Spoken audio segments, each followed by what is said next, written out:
Afternoon everyone, Rich here, back for another video for the Diecast F1 review.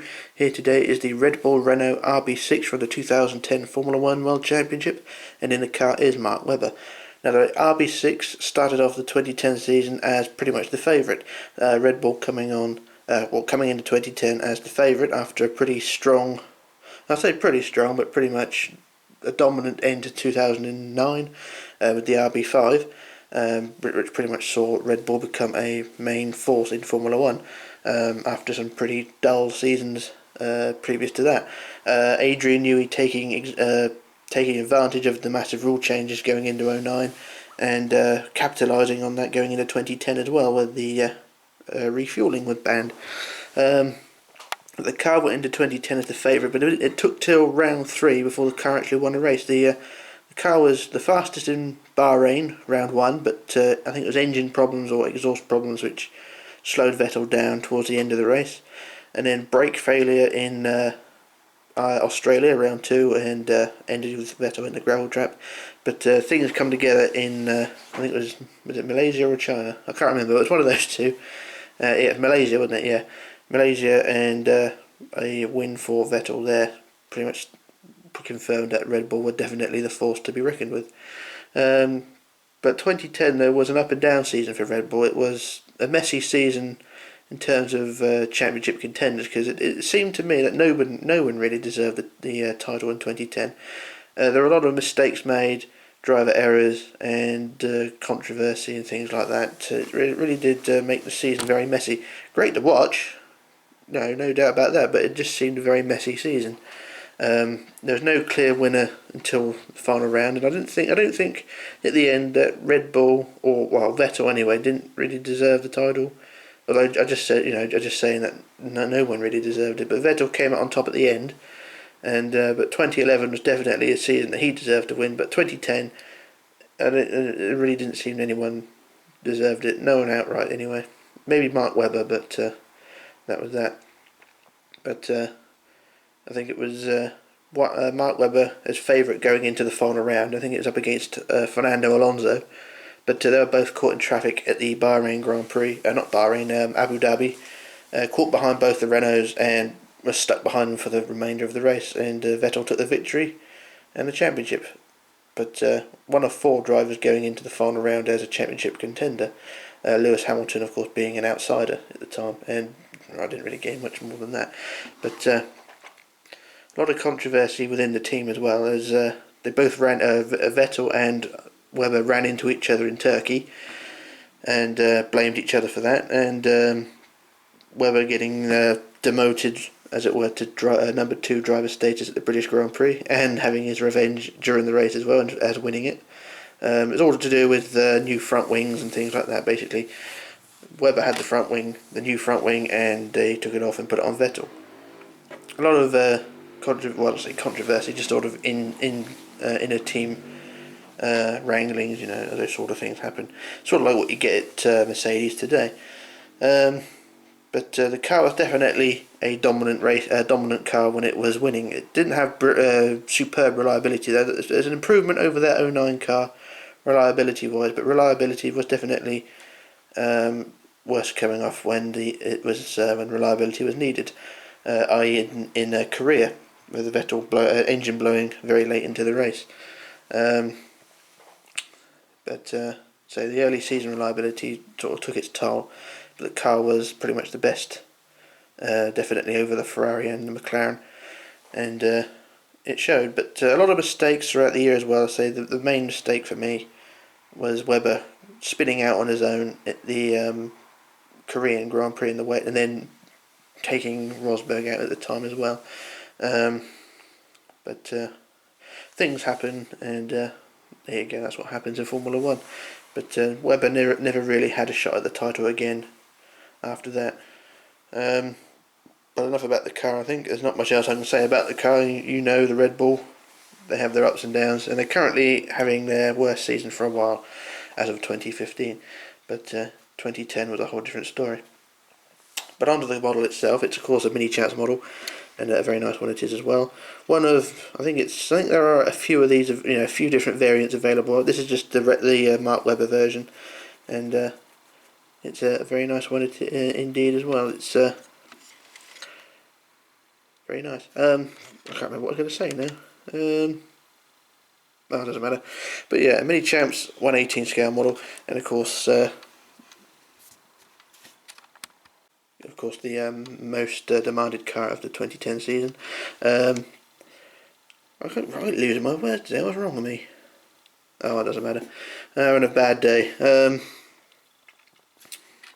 But one of the more sought after models, especially the Vettel version. This is of course the Mark Webber version, and I'm quite happy with it. It's definitely adds to the collection. I'm not a particular, I wasn't a fan of Vettel when he was at Red Bull, but he seemed to be a bit more mature now he's at Ferrari, sort of leading the team and wiping the floor with Kimi Raikkonen. But back to 2010 with this car. It's definitely one of the better models of Minichamps, and I think the camera's a bit too zoomed in. No, it's fine.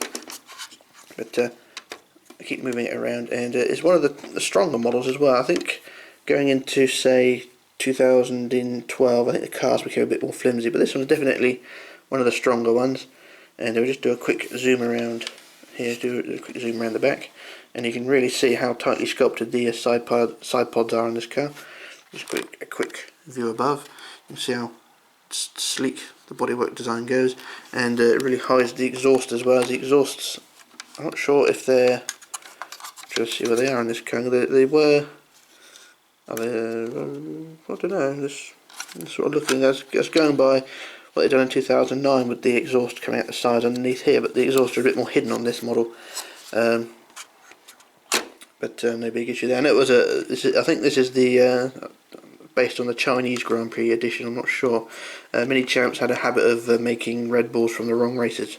I know when they made the 2011 Red Bull, they based it on the Chinese Grand Prix, which is one of the few races that Vettel didn't win that year, which is a bit strange for Minichamps, but never mind. But yeah, I think this is the same as well, based on the Chinese Grand Prix edition. And the strength-wise, like I said, it's one of the stronger models. The shark fin on the rear wing definitely adds support. It basically is support for the rear wing. The rear wing is on there rock solid, and it's not going to go nowhere. So that's a big plus side there. The front wing, like most of the models of this era with the wide front wing, is one of the flimsier parts, but it's pretty strong on this one. It's a bit similar to all the front wing elements on there. It makes it a bit more robust. So it's not going to. Well, it probably will snap off if you lean on it, but it's not going to just fall off just by touching it. Of course, back to the front wheel steering as well. With the 09 car, when Minichamps made that, did not have the front wheels turning. It was the same with the 08 Red Bull, the 08 Toro Rosso, which was solid as well. But they've definitely gone back to their steering. Although the steering on this one is a bit stiff, so it just pings back into place. But no big issue there. Do a quick zoom around again. And I just can't help noticing this side pod on this thing, how tightly compact they were. It's ridiculous. Although looking at that now, they're quite, pretty primitive compared to the McLaren of this year, 2015, with their tight packaging. But I think that's more to do with their reliability issues. But there we go. And we look at the rear diffuser, the one of the controversial parts of the Red Bull, at least for the 2009 season anyway. Double deck diffuser. I can't really tell if it is a double deck diffuser or it's just something that they keep babbling on about. I don't know. I don't know the full ins and outs of aerodynamics at the back of a Formula 1 car. Quite complicated thing there. We got the big open dome here at the rear, and it's a nice detail around the rear there. You've got all the sponsors on the inside, the end plates, and then you've got the big, large, curved rear wing end plates on this side, and of course the big Red Bull can there. But look at it from this angle, you can really see the shark fin just goes right across and connects to the rear wing. It's part of the DRS system, which, was it DRS? No, not DRS, the F duct they introduced. Did they introduce it? I'm not sure. But anyway, that was all banned from 2011 onwards. Quick look around again. And for 2010 as well, the cars were much bigger. Because the 09 cars were much squatter, but of course, being with refueling now banned, the cars are made a bit longer to incorporate the larger fuel tanks, so the cars are a bit longer wheelbase wise. We'll do a quick pose underneath. We've got the Red Bull Renault RB6 2010. It's one of the Minichamps brand, the 118, and we look under the nose. You see no keel once again, just a flat bottom there to the bottom of the chassis. And look at the rear diffuser there, quite weirdly designed, but that's the underside of the nose. A very wide nose, and the front wing, even though it's on the underside, you can see how sculpted it is. It's really quite an intricately made piece of kit, this front wing, at least for a Minichamps model anyway. But Minichamps sort of gone to town with these models towards the end of the decade. They had become a bit lazy, but especially in 2009, with the cars sort of falling apart. But never mind. But really was an iconic looking car. This one really did stand out with the bright nose livery. Was it bright nose, blue livery. Very nice car. But very nice it was as well. So I say Red Bull Minichamps have definitely upped their game from the previous couple of years with decals peeling off and bits falling off, but this one really has stood out a bit more. So we've got the more details down the front here. We've got the barge board down there, so that's all held on with, I think it's 4 pegs holding that on, so it's not going to snap off at any given time. It's also got this vertical pillar here, that's held on quite solid as well, so that's not going to fall off. The wing mirrors as well, oh shit, not the camera. And the wing mirrors as well are pretty solid as well, they're not going to fall off. You get the T-cam above, pretty solid as well. It sounds a bit hollow, but it's on there. You've got a little camera there. Down to the rear suspension, and it's I think it's pull rod, but it really surprised me how dusty these things get. I don't notice it with the naked eye, but when you look at it through the viewfinder, you can see how dusty this thing is. And it's been in a box since I've had it, so there you go. You've got the carbon detail on the rear bodywork here, underneath here, which I've got a little lump there. I think that's to do with the exhaust, but I'm not sure. But there you go. And you've got some join lines in the bodywork here as well. There's quite a large join in this body panel here.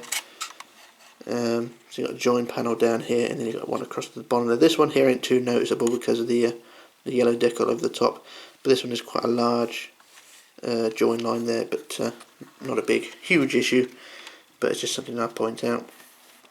But strength, like I said, the strength wise ain't too bad. The front suspension, I've already shown you, the steering is very springy, but the suspension itself is pretty solid. It's not going to rupture or anything. It's very well made. It's solid. She's got the T-cams on the nose here as well. I think they're moulded into the metal as well. I think they're part of the die cast, so I think they're moulded in. Front wing, I've already pointed out, is flexy and will break if you lean on it, but it's pretty solid on there as well. You got these are the only issues I would have with the front wing, is these wings here. They're a bit exposed. They are pretty solid, but if you lean on them a bit too much, they will break off. Now with the cockpit detail, we have a look at Mark Webber himself, and we have a look down there. Got all the nice details there, all the decals and things like that. As he got his hands device on, you can't really tell with the driver being so low in the car. You can't really tell if the head and neck support is actually there. I haven't actually taken a driver out of the car recently, so I don't really know. But the seatbelts look like they're moulded in quite nicely and painted in. All the decals on the driver's overalls as well. And there's a big smear mark on the side pod there, which is it smear or is it just a paint? I think it's a paint, but it's the same on that side. Say naked eye, it don't look too bad, but when you look at it through the viewfinder, it doesn't look all that great. You can sort of see it does look a bit weird, but never mind. So that's the driver done. We just turn the camera around, or the car around rather, and have a look at the steering wheel detail. Not a lot of detail on the steering wheel. There was actually no detail. There's moulded detail, but no paintwork added. And there's, I think, can't really tell there's any detailing behind the windshield, but there ain't a lot going for it there. I think that's one of the letdowns of this model. It's the cockpit design, but then again, the rest of the car is absolutely fine. But give a nice angle of the car there. Looks pretty good. And I do apologise for the light as well, because once again it's late in the day in November and it's dark out, so having to use unnatural sources, but never mind. So another look at the car around this way. Very nice indeed it is. And around this way, and it I think 2010 was definitely the year where Formula 1 cars with this rule set, really come out as some real beauties that year. 2009 was alright. There were some good looking cars and there were some weird looking cars, but 2010 I think showed that the rule changes had paid off with some exotic looking cars, the Red Bull being one of them. I think the Ferrari F10 and the McLaren of that year were absolute stunners as well, both of which I have, so I'll review them one day as well. But yeah, the 2010 Red Bull is a definite stunner. Price wise for this model, it depends what version you're going for, because they've got the Vettel version, of course, he was the world champion, and I think there are a few variants of it as well. I think there's an Abu Dhabi special, but I'm not sure. I know that was announced, but I don't know if it actually came out or not. But I'll have to look it up. But the Vettel version tends to go for a bit more, but the price, the Weber version is common as anything. You can pick it up fairly cheaply, say £20–30, depending where you're looking. But the Vettel version varies. I don't know if there are any other variants about. Like I said, there's the Abu Dhabi version, but I'm not sure if that came out or not, but I'll have to look into it. This model was also rebranded as a show car as well for 2011, which is basically this car with a number 1 on the nose and Pirelli tyres. That's the only change really. And if you're into show cars for your collection, then by all means buy it, but I tend to avoid it because it just takes up space for a car that never really existed. Apart from promotional videos, but that's pretty much it. But yeah, that is pretty much it what I've got to say. There ain't much else to say, I don't think. Already given the rough price and the strength of it all, but I've had a good look around the car. But anyway, we'll do another quick flyover of the car. So we've got the car down there, look over. And it's very nice as well. And as usual, it comes in the usual Minichamps box, the black with the checkers on it. If I just reach down and grab it. Basically that, the normal Minichamps box. And the branding on the side there. So you got the Red Bull Renault RB6 2010 of Mark Webber. So that's what I get the box in. As we know, boxes are usually important, but for this one, it's just basically the standard Minichamps box. But anyway, that's my review. That's what I got to say. And if anyone else wants or if you want any other models reviewed, then by all means just let me know. But I do have the 11 and the 12 Red Bull as well, so I will review them at a later date.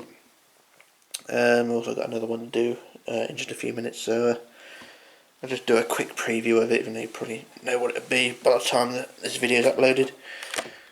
Benetton B191. Just thought I'd get the quick trailer out there. But yeah, this is Rich signing off, logging off and disappearing, and I shall return with another review. So bye for now.